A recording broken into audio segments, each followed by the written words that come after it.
There are more citizenship by investment programs than almost ever. In fact, 12 that I can count in 2019.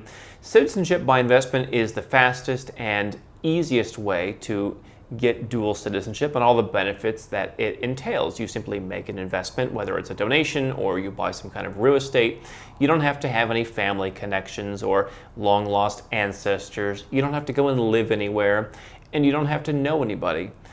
In this video, I'm going to talk about all 12 of the options at your disposal.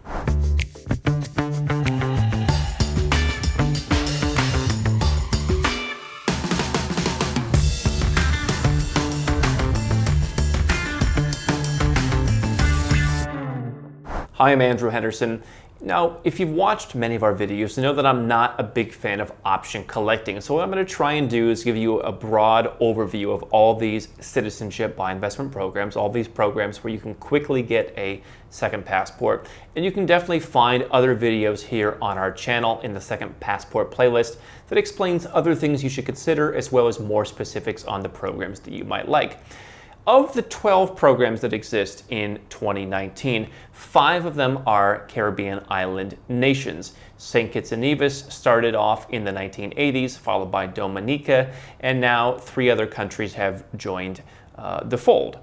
Antigua and Barbuda, Grenada, which used to have a program, then canceled it, then reintroduced it, and the one I have personal experience with, which is Saint Lucia. So those are 5 of the 12. Those are the Caribbean. I like to call it Citizenship by Investment Classic. These have some of the most straightforward requirements.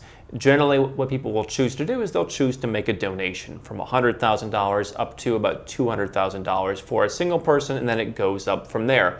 What's interesting is that these programs have been competing with each other a bit recently, where different programs now let you add your adult children or your adult parents or even your siblings now in some cases. And so there's a lot of competition. This is really the most straightforward option. The passports are relatively decent. They can all go to the UK and to Ireland and to Europe and to Singapore and to Hong Kong. And they each have little distinct differences. Some have access to Russia, one to China, one to the US E2 visa program. So they all have their little minor advantages, and it's worth figuring out which one works for you. I actually literally had a guy come to me recently, and it came down to Dominica or Saint Lucia, and he told me that it was really important that after he renounced his U.S. citizenship, he wanted to be able to go to countries with attractive women, and it came down to looking at the lists of countries that each of those 2 passports could go to and figuring out, okay, like Dominica is more of what he wants. Because there wasn't that much of a difference, it literally came down to that. So those are 5 of the programs. Pretty straightforward, as I said. There's also a real estate option. With one of them is a government bond option. There's a business option, but those really aren't what the average person should probably be considering. Let's go to Europe. 4 programs now in Europe. 2 in the European Union, 2 not. Of those 2 in the European Union, 1 is in that borderless Schengen area. That means you can move all around without having to go through passport control. That's Malta. It's going to cost you close to $1 million in today's dollars, 650,000 euro donation, so it's not cheap. You also need to set up some connections to Malta because they need to play nice with Europe, and so therefore you can't just turn up and have your passport issued on the spot. You need to actually be in Malta and have some connections there.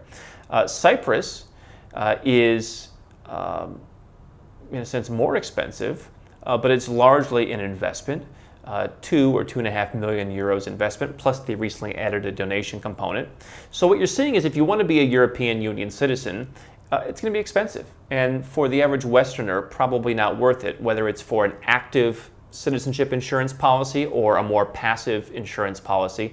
It's just really not worth the hassle for most people that I'm talking to, most 6- and 7-figure entrepreneurs who are from Western countries. Generally seeing more action from these from China, from Russia, from the Arab world. That's who is generally more interested in it because you're talking about a 7-figure price tag. The lesser price tag, just to the south of the EU, is in Montenegro, who is rolling out their program now. It's going to take both of the elements of most programs, which is 100,000 euro donation, and you need to buy real estate. You have to do both. And so I'm not entirely sure why they priced it this way. I do spend a lot of time in Montenegro. I know some people who are in the government there, and they've been very nice to me. Seems a bit overpriced, unless you're figuring that, hey, maybe Montenegro will join the EU at some point, and I'll get a kind of a backdoor to an EU passport at a fraction of the price. Moldova has also rolled out a program, basically similar pricing to those of the Caribbean, kind of a different option, a bit more under the radar, but you're not going to get quite as much visa-free travel as you might from a Caribbean program.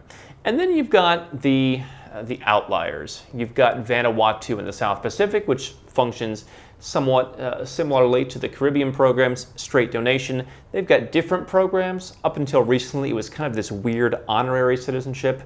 They've now gone and fixed that, but it's still kind of disorganized, and so it's not something that is often recommended.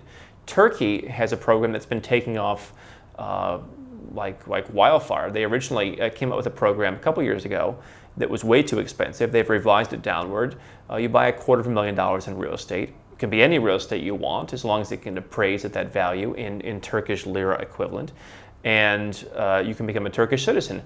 It's definitely a tier C passport, as I would call it. You're not going to get to be able to go to Europe visa-free or the UK, but it's a great gap filler passport. It might be a passport that if you have another second passport, you could use it to fill in and get a lot of the countries that you might be missing with a different passport. And lastly, you might laugh, but Jordan came up with a program. It's a 7-figure investment. It's a long-term investment, but they actually got a relatively decent number of people to do it. And so I don't think any Westerners are going to be rushing to become Jordanian, particularly with a high price tag.